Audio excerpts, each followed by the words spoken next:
Okay, so today with me, I have Rob McConachie. Nailed There it. you go. Uh, he and I are, we met each other because we're in a community of All marketing Greg's fault. It's automation. all Greg's fault. Yeah, Greg Jenkins Monkey Pod OG community is amazing. It's just a plethora of just people in different niches of digital marketing and different varying levels of expertise, but like everyone like congregates to like be together and help each other, and it's amazing. And Rob is always chiming in with really great advice. Also, he's pretty cheeky on the humor as well, so he's a great fit for the show. So I put a note out. I was like, I want to hang out with cool entrepreneurs, and of course he was like, oh, you mean me? so so here we are. I So don't think Rob, it I'm was going to with that start. hair flip, but Yeah, you pull it off. So I'll start easy. Tell us a little bit about yourself. Who are you? Where are you? Personal. Yeah. sure, rob-mcconachie. So I'm in a small town called Squamish, BC, which is if you remember the 2010 Olympics in Vancouver, it's between Vancouver and Whistler. We're right in the middle of it. Got two kids and a wife, and you know, just loving life. Can't get much better than working from home and being able to look out my window and see the storm go by. Yeah. Yeah, we were just arguing about like whose winter weather is worse in northern Minnesota. He totally put me in my place. Not, you can't be Canadian until you've gone to minus 40 Celsius. Yeah, Celsius. Then we can be Canadian. Yeah. Okay, fun. No, so what are you awesome at professionally? Well, I mean, professionally, three things: empowering people in what they're up to. That top thing for there. Second thing is automation. So being able to uh, picture how to put very complex systems together that wouldn't actually work usually. I get them to work somehow. Just part of my fun joy. And then the third thing is analytics. So being able to look and see the trends and the patterns that come through websites and systems, so that we can better improve the next round for whatever coming through. Those are my three things. I love that. So do you marry all of those three things at once in how you serve people, or is it like you do one thing for other types of people versus the other thing for other types of people? It depends on how people arrive where I'm at. Some of them, I've got two clients who are basically been with me for, I don't know, maybe 5 years now, at least. And, with them, it's been an all mixture of it. So I've pulled it all in, and we've got whatever going on, and we're building it together. With others, they come in for the automation, and then I introduce them to the other stuff that we can do, and we add that on, or they don't. So I love that though. I'm wearing my automate all the things shirt. yes. I'm Very jealous. powerful. Greg, if you're listening to this, I want a monkey pod onesie. So I actually had my onesie custom made because I couldn't live without it. I never thought I could actually, win it from Greg. Yeah. Someday. I'd love that. So I want to know, what was your breaking point into entrepreneurship? Like, were you previously working for other people and you said screw it and you jumped in and worked for yourself, or like what was the journey to like get to I'm gonna make decisions and I'm gonna run my own businesses? I was very young. My dad has always run his own business since I remember. And then mom joined him when all of us were about 13 years old. She started her own business, which overtook my father's business in 5 years. And he spent, 15, 20 years doing his. So yeah, came by it honestly. I have worked for large companies and always found the lack of accountability of the different levels of management that were in there, frustrating to put it mildly. And, you know, when my son was being born, I was like, well, it's time to go back on my own, right? And, you know, set up my life the way that I want it, and rather than having to be at somebody else's schedule or anything like this. And it just so happened contracts were ending, and I'm like, okay, great, let's start it up. And, you know, been working with Infusionsoft for, God, I got maybe close to 10 years now.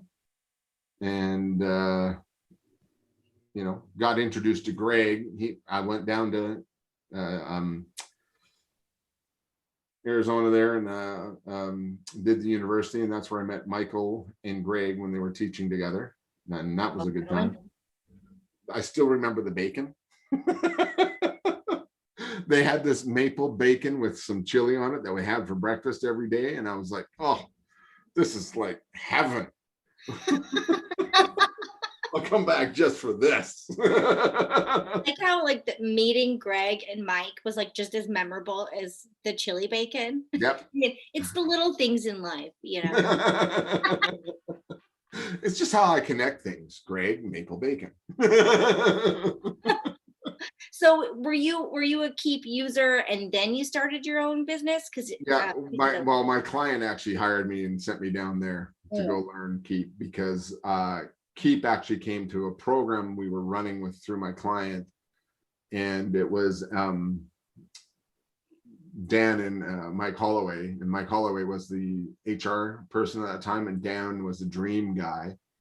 And they're like, well, you got to use Keep for this. And so we started using Keep. Love that. And yeah, so you've been around for like the whole evolution of the past 10 years of marketing automation. So that's that means you got a lot under your belt. No wonder you're always chiming in and helping people in the group. I love that about you, because I'm assuming you've just like seen it all. You know what I mean? I've seen a lot of it. Yeah. I know where the dead bodies lie. Yeah, exactly. So since you've seen it all, that's a really great segue to my next question is, what would you tell yourself then? So 10 years ago, Rob, you know, getting your feet wet in, you know, what used to be called Infusionsoft, and, you know, starting your own businesses and systematizing yourself. What would you tell yourself then that you know now? Charge more. That is huge. Man, I've been learning that. I'm a 1-year-old entrepreneur. And like to think back to even just a year ago, I was like, oh, this is too much. And now I'm like, this is hard. You charge for a reason. Tell me your philosophy on charging more. Yeah, I used to sort of look at it, and my way was, oh, can they really afford this and stuff like this? And, you know, yeah, maybe they can. So maybe I'll slip it in at this number, without really thinking about the impact it would have on me. And what really cemented it for me, and, you know, has really started to change the business I have now, is 2 years ago, my daughter got diagnosed with cancer. And when she went into treatment, I'm like, I don't have time to fucking work and do this and do all this and take care of my son and everything else like this. And I'm like, this just does not work, right? And so that was the big wake up call, when I'm like, okay, I need a different format for my business, quote unquote, at that time than it was now, because if I wasn't working, I wasn't making money, right? So that was the big shift really there. I knew before, you know, people said, yeah, you got to charge more for this and this, and it really didn't sink in until then. And I'm like, okay, yeah, you know, my hours are worth something. And if I'm making a choice between sitting in front of a computer right now or being with my family, you know, I want to be able to make that choice to be with my family and not have to worry about, I need to be the hours in front of my computer. Right? Because, you know, in those times, we didn't know if my daughter was going to make it. So, you know, it really is, you know, I'm up here working and she's down there in the hospital getting the treatment, and you're sitting there going, am I going to see her at the end of this week? Right? I don't know. So how is she now? Just so like, kicked cancer's ass, and she's doing good. And okay, all right. So yeah, we have Wow. ear scans coming up on Monday and Tuesday, so she's doing really good now, but in the Wow. moment it was intense. Wow. So how were you able to like balance like the enormity of what's going on in your personal life, but also like making that force you to like systematize and like, I need to earn X and prioritize my time. Like, how did you juggle those two things? Um, I don't know, because a lot of it was so up in the air. Really, it was, there was no, there was a plan for her treatment, but it wasn't set in a schedule because things kept changing and stuff like this. And there was so much. I mean, we're about an hour and a half away from the hospital, so there's a lot of driving back and forth and stuff like that. So it was a lot of just communication, making sure that I'm being straight up with everybody I'm working with. Like, look, guys, this is what I'm dealing with. And, at any moment I can cancel something. Right. And I actually, I'm probably scared half a dozen customers off that way by going, look, I can't commit. I can't promise you this is going to happen at this and this and this. I will do my damnedest to get it done. And I will be in communication when things break down or they're not working. But, this is what we're dealing with. And most of them, my two really good customers were phenomenal. Like, one of them advanced me a large amount of money against future earnings to make sure that we survive that part. And I'm like, Wow. thank you. Yeah. You know, Yeah. so yeah. But I mean, a lot of it was just being straight and honest about what was going on and where we're at, and just letting them know at any moment this could change. So Mhm. I mean, like, if you talk about like the ups and downs of your personal life, but like a lot of entrepreneurs also talk about just like the ups and downs of like the daily life of an entrepreneur. You could like win a huge client and then have another client walk out the door and like this is a big win and then everything blows up in your face. I mean, like entrepreneurship is hard.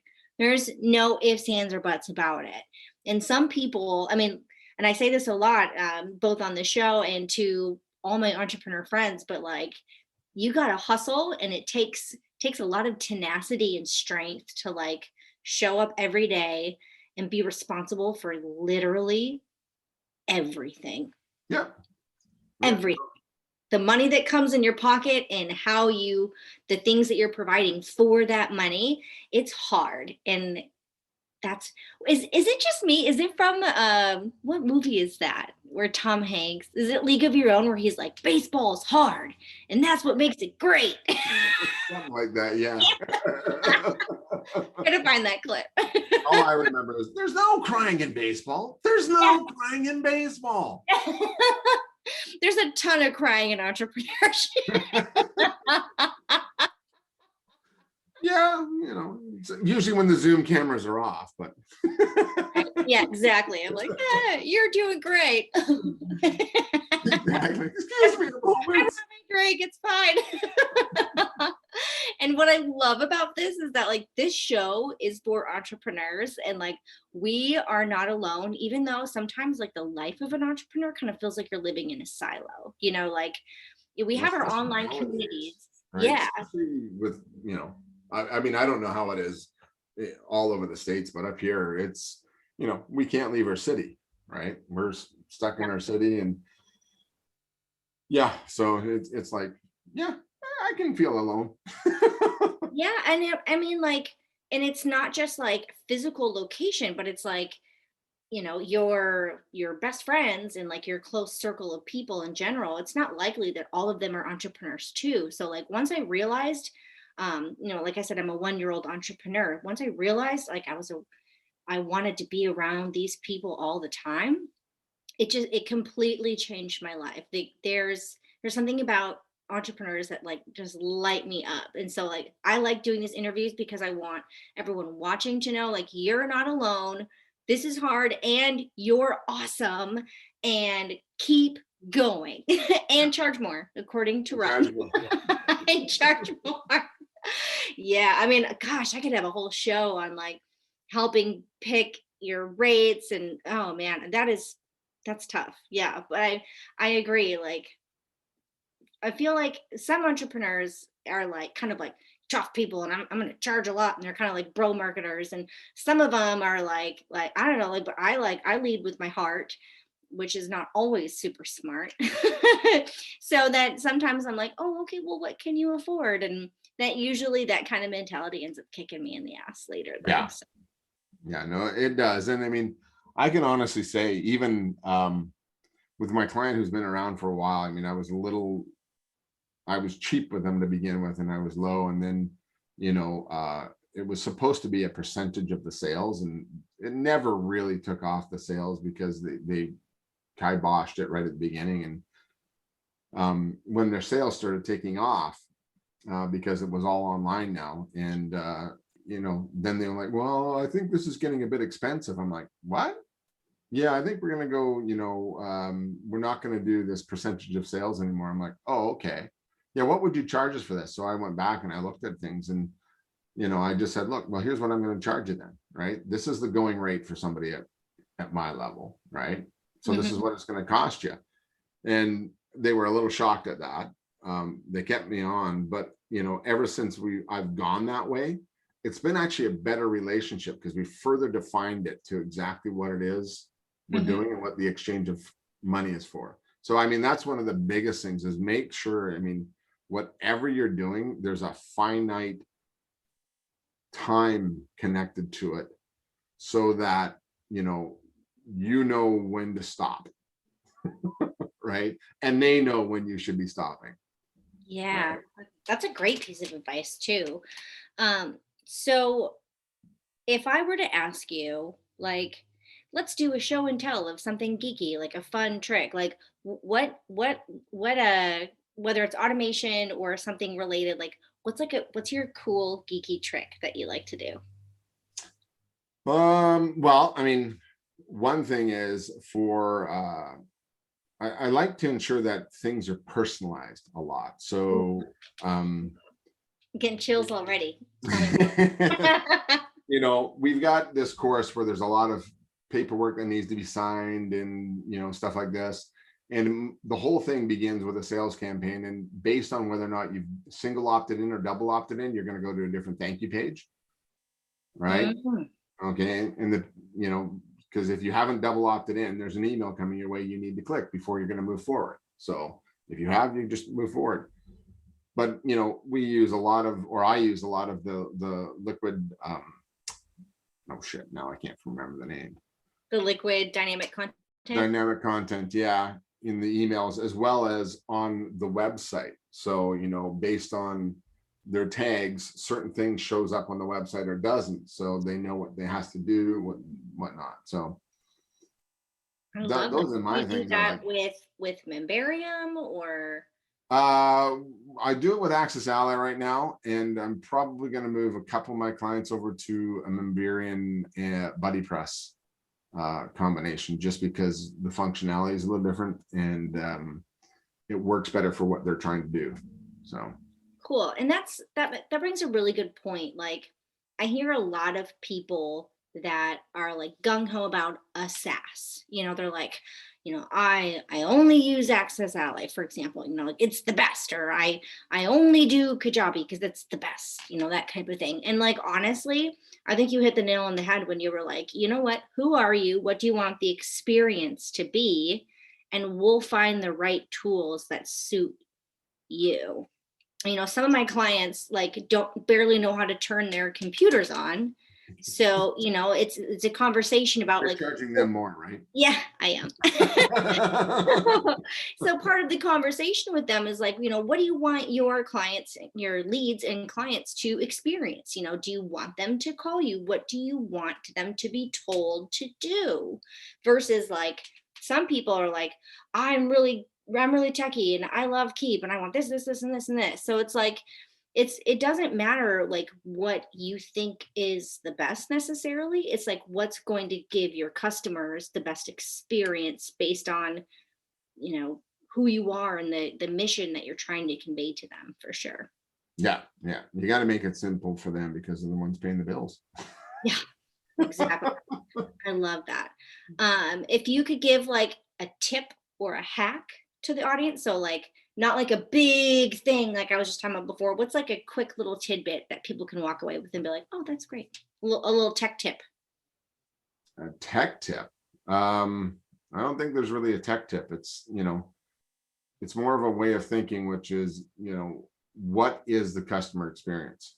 Like, I mean, oh, my background is a lot of IT, and I've gone into, I can almost walk into a system and tell when a tech person has built a system versus somebody who is actually using the system.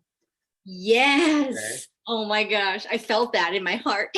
Yeah, it's a nightmare when you're looking at systems that have functionality in there, but you're never ever going to use it, or it's not designed in the right way, right? So the best tech tip is pretend you're the person using it and go through it as somebody who's not know what the next step is, and click on the things that has to happen, and click on the things that you don't think are going to happen, and see what happens, because people do that. It's true. Here's a tech tip. Have your grandma test it for you. There you go. Yeah. That brings up a funny, I used to be a CIO for a company, and the way I bought the next level of printers for our company, and we're talking, $100,000 printers and stuff like this, right, is I brought the VP, the CEO in, and I said, all right, I need 20 copies, go. And if he was able to do it, we bought it. That's brilliant, because you don't want some like, I own this company, and then they're like, well, I knew if it was simple enough for him to use it, anybody else in the company is going to be able to use it. like when I said grandma and you thought of that guy. I won't tell him if you don't. Well, that's okay. He was he was in his 60s when he Okay. all good. Or conversely, I've heard a lot of people, so like as business owners, kind of business 101 and marketing 101 is like, you need to be able to express your missions, your impact statement. Like, what do you do? I serve X people by doing X, and the result is X. You know what I mean? Your impact statement. And it's such a great exercise to like practice that on other people who don't know what you do, like especially us being in the marketing automation community. Like, to me, that just makes so much sense. But to anyone who's not in the marketing automation community, they're like, huh? So the point is, you should be able to say your impact statement to a first grader, and they'll be like, oh, like, what do you do? Like, you're in an elevator and there's a little kid dripping because they just got out of the pool, and they're like, oh, hey, what do you do? You don't want to be like, I design networks that optimize your boop, boop, boop, boop, boop, boop. You need to be like, I serve entrepreneurs that are hungry for growth, and you have to like say these things so it makes sense to grandmas and 6-year-olds alike. Yeah. I mean, when people go, what's marketing automation? I said, when you sign up on a website with that email of yours? Yeah. That's the example I use. Yeah, I'm like, when you click on something and then you get a thing, but if you click on this thing, you get a different thing. That's what I do. But then they're always like, oh, so you're a spammer. I'm like, no, you asked for that thing, remember? I don't know how you explain it, but nobody's ever called me a spammer. Maybe I need to practice my impact statement with my first grader. There you go. Really do. And your twins understand it? Yeah. And twins don't understand a lot. They're still working on the Awesome. So if someone wanted to learn more about you, where can they find you or connect with you? I am very poor at having a good website up or anything like that. Marketers are often the cobblers with no shoes. I only recently was like, oh, I guess I'll point my domain to a Keep landing page, so at least people can find me. Saw that tonight. Yeah. Look at the website. So best way to reach me is probably like Facebook Messenger, for now. Cool. I will be sure to put that on the blog interview page, so you can always connect with Rob directly, or you can ask me. He's obviously brilliant with automation and empowering people. That's huge, because that's, you can use automation to empower people. And I love that about you. And He's obviously really fun to work with, really fun to talk to. So if you have any questions, be sure to reach out. And thank you so much.